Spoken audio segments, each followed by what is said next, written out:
Hello everybody and welcome to Hang Out with Heather. I am your host, Heather, as I'm sure you could assume from my channel name.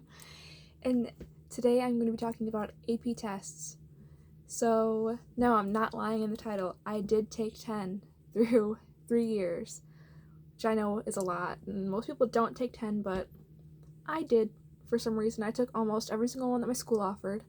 The ones just didn't fit my schedule, so I would have probably taken them all if I could.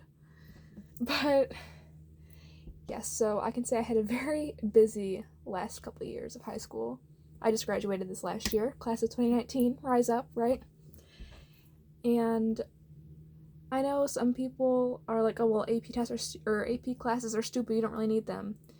I do think that if your school offers them, it is very smart to take them. You don't have to take 10 like I did. Just you can take things that might pertain to what you want to major in or your interests, because they do help with getting into college. If they see that you've taken AP tests, they will be more inclined to want to accept you. That doesn't mean that if you haven't taken any, they won't accept you. Many colleges do, as long as you've taken the SAT and ACT. But I definitely think that AP tests are important, or AP classes are important, and the tests. I mean, if you take the class and not the test, then you kind of wasted your year. In my opinion, I mean, why would you take that hard, intensive class just not to take the test? You know, I mean, I was lucky that my school was very fair with pricing. They paid for half of the test. The test is like around $90-something. And then if you had like free or reduced lunch, then you only had to pay half of that half. So it was only like, I had to pay like $25-ish per test.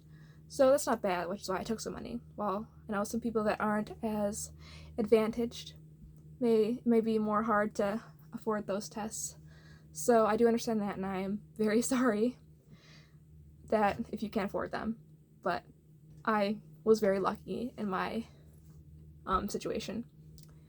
But so first I'll tell you what classes I took and what I got on them, and then I'll further explain why I think they're important. So I took my first AP class I took in 10th grade, and I didn't know I was taking the test. I was signed up for it and I didn't know, so I didn't go to any of the studies, didn't go to any of the study sessions at all, and so I didn't do that well on the test. I got a 2 for AP World History, so I mean, whatever, it does not pertain to my major at all, but I didn't even know I was signed up, so I feel like if I had known, I probably would have done better, but oh well.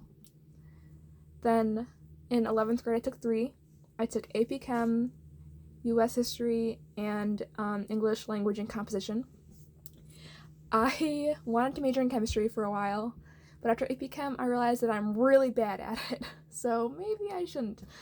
So I got a 2 on that test, which I was devastated. But again, I ended up changing my major anyways, so I guess maybe it's for the better that I learned that I'm not good at chemistry. I got a 3 for AP US History, which, whatever, I'm not the best at history, I guess. I mean, I enjoy it, but again, doesn't really pertain to my major, didn't matter a ton to me. And then my only 5 was an AP Language, or English Language and Composition. I am amazing at English, for some reason, I just am. I remember halfway through the school year, we had like a practice test, and I was the only one to score a 5 on that test, because it was like a test from a previous year. I was the only one to get a 5 then. And so my teacher was like, wow, why didn't you tell me about this? And I'm like, I don't know, I'm good, I guess. So I got a 5 on that. And this last year I took 6 in my senior year. So I took AP Art, AP Macroeconomics, AP Bio, AP Calc AB, AP English Literature and Composition, and then AP US Government and Politics. So on AP Art, like I mentioned in my last video, if you want to see my art pieces, go ahead and I'll put it somewhere. Maybe the little like circle thing, it's probably the wrong side, or whatever, I'll put it somewhere. But yeah, I got a 3 on that test. For AP Macro, I also got a 3, which is macroeconomics, and I guess it's pretty good. I was not very good at the class. And I remember we had like just learned like one graph like the week before the test, and then for the long answer we'd do that, like use that concept twice, and I was already really bad at it, and I was like, oh my god, I don't know what I'm doing, so I had to write like 1,000 graphs and try and figure out my brain, But I guess I did alright since I got that 3. I got a 3 in AP Bio, or Biology, which is fine, because I'm not gonna lie, my teacher, she was really more project-based. I don't like doing posters or projects or anything. That's just not how I learn. So I was really worried for that test because I was like, I don't know a lot of things. And then I got there and I actually knew a lot more than I thought that I would. And I was like so relieved. So I got a 3 on that. I got a 2 for AP Calc AB. I am not good at math. It's not how my brain works. I can't work through it very well. So got that 2, which I expected. I remember during the test, there was 6 people in my class and only 5 people took the test. And so I'm sitting there and I'm writing. I turned over to my one buddy, and we made eye contact, and as he was looking at me, he was just writing random stuff down. And he told me later, he was like, I was just writing any random number, I don't know. And I was like, oh, okay, that's how you work. My only 4 I got was AP English Literature and Composition, which again was expected. There was one essay that I had to write. I mean, you have to write 3 essays for the long answer. But there was one that I felt really comfortable with, and then thinking back and talking with everyone else, like what we wrote about, I was like, I didn't write about anything that these other people wrote about. Because I had gone on some weird, tangent, I don't know, conspiracy theory about this text. Because it was just a very difficult, poem to work with. And I was like, I don't know what this is talking about right now. But I got that 4, so whatever. And then I got a 2 on U.S. government politics, which, again, was expected. At my school, I know lots of people don't do this, but U.S. government was during, one allotted time period. So half the year it was AP U.S. government, and the other half was AP macro. So I only had half a year to learn this material, and U.S. government was first in the year, and so by the time the test came around, it had been several months since I'd gone through that information. I just wasn't really aware of, I couldn't really remember a whole lot, sorry. But again, it doesn't really pertain to my major. I'm not really good at history stuff. It's hard for me to remember dates and important things, so it's just never been my strong suit. But so, I know some people looking at my scores would be like, you got a lot of 2s, which is failing. 2 and under, so 1 or 2 is failing, and then 3 is kind of on that cusp, oh, I don't know if you're really prepared, and then 5 is the highest you can get. So I did have a lot of 2s, which, again, first getting them, I was devastated. I was like, I can't believe I did so bad. But looking at it, I got into college with these 2s. So I put a lot of pressure on myself over things that I didn't really need to get all worked up about, because, again, not every AP test that I took pertained to my major, and not, my school, I'm going to RIT this coming fall as a psychology major, and they do accept lots of AP credits, but none of them really pertain to my major, and the ones that do, I aren't really eligible for. So both my English tests will go through, and maybe my macro and bio and US history, maybe. Those are kind of. So if I have to take any electives like that, those can probably be written off. For both my English scores, it's mandatory for freshmen to take a writing class. Because I got the 5 in Lang and Comp, that's written off for me. I don't have to take that class. So every other freshman, incoming freshman that I know has to take it, and I don't. So I'm kind of glad about that, because I know how to write. I feel very comfortable with that, while some people might not be as comfortable, so maybe they need that class, but I personally don't. And lots of the classes that I am taking are writing intensive anyways, so I feel like I'm going to be writing enough already. I don't have to write more, especially for a learning or a beginner's class for writing that I don't need. So I am very glad that I got that 5. And the 4 too will also pass over for another writing class, so pretty on lock with that. But so anyone who is considering, like, if you're in any grade, if your schools offer AP tests or AP classes, take them. I highly recommend it, because for me, I like learning and I like being busy. Like, I keep on saying like, I'm sorry, but from my school, they didn't give us a ton of homework for these AP classes, which maybe they should have, but I feel like I wasn't bombarded with work constantly, while some of the other people that were taking the normal classes, non-APs, felt like they had a lot more work.